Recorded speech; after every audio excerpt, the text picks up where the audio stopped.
മുണ്ടക്കൈ ടൗൺഷിപ്പിലെ വീടുകളിൽ നടത്തിയ പരിശോധനയെ ന്യായീകരിച്ച വീണ്ടും റവന്യൂ വകുപ്പ് മന്ത്രി കെ രാജൻ. വീടിന്റെ മേൽക്കൂരയിൽ കണ്ടത് വിള്ളലല്ല, വെള്ളം കിനിഞ്ഞിറങ്ങിയത് അടയാളപ്പെടുത്തിയ പെൻസിൽ വരയാണെന്ന് തെളിയിക്കാനാണ് ഉരച്ചുനോക്കിയത്.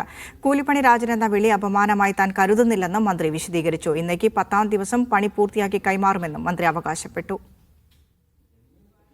വയനാട് ടൗൺഷിപ്പിലെ വീടുകൾക്ക് വിള്ളലുണ്ടെന്ന ആരോപണത്തെ തുടർന്നായിരുന്നു മന്ത്രി കെ രാജൻ അവിടെ സന്ദർശനം നടത്തിയത്. എഞ്ചിനീയർമാർ പെൻസിൽ കൊണ്ട് അടയാളപ്പെടുത്തിയ ഭാഗം മന്ത്രി പരിശോധിക്കുകയും വിള്ളലല്ലെന്ന് ഉറപ്പുവരുത്തുകയും ചെയ്തു. വിള്ളലുണ്ട് എന്നൊരു ചെറിയ ആശങ്ക പോലും നിലനിൽക്കാൻ പാടില്ല എന്ന് എനിക്ക് നിർബന്ധമുണ്ടായിരുന്നു. ഞാൻ മേശപ്പുറത്ത് കയറിയത് ഒരു തെറ്റാണ് എന്ന് പറയുന്നവരോട് വളരെ അഭിമാനപൂർവ്വവും അതിലേറെ വിനയപൂർവ്വം എനിക്ക് പറയാനുള്ളത്, എൻ്റെ നാടിൻ്റെ അഭിമാനം കാക്കാൻ ഇതിനേക്കാൾ പൊക്കത്തിൽ കയറണമോ ആ പൊക്കത്തിലും കയറും. അത് ആശങ്ക എനിക്ക് തന്നെ ദൂരീകരിക്കാൻ പറ്റേണ്ടത് എത്രയുണ്ടോ അതുപോലെ തന്നെ ചെയ്യും. കൂലിപ്പണിക്കാരൻ രാജൻ പരാമർശത്തിൽ അഭിമാനം വർദ്ധിക്കുന്നു. 5 വർഷം കഴിയുമ്പോൾ മുതലാളി രാജൻ എന്നല്ലല്ലോ വിളിച്ചതെന്നും പരാമർശം അഭിമാനത്തോടെ ഏറ്റുവാങ്ങുന്നതായും മന്ത്രി.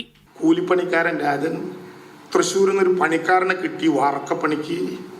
ഞാൻ തുറന്നു പറയട്ടെ, ഒരു കൂലിപ്പണിക്കാരൻ രാജൻ എന്ന വാക്ക് കേൾക്കുമ്പോൾ ഈ പാർട്ടി ഓഫീസിൽ നിന്ന് പറയാം, എനിക്ക് ആത്മാഭിമാനം വർദ്ധിക്കുന്നതല്ലാതെ ഒരു തരി പോലും അത് കുറഞ്ഞിട്ടില്ല.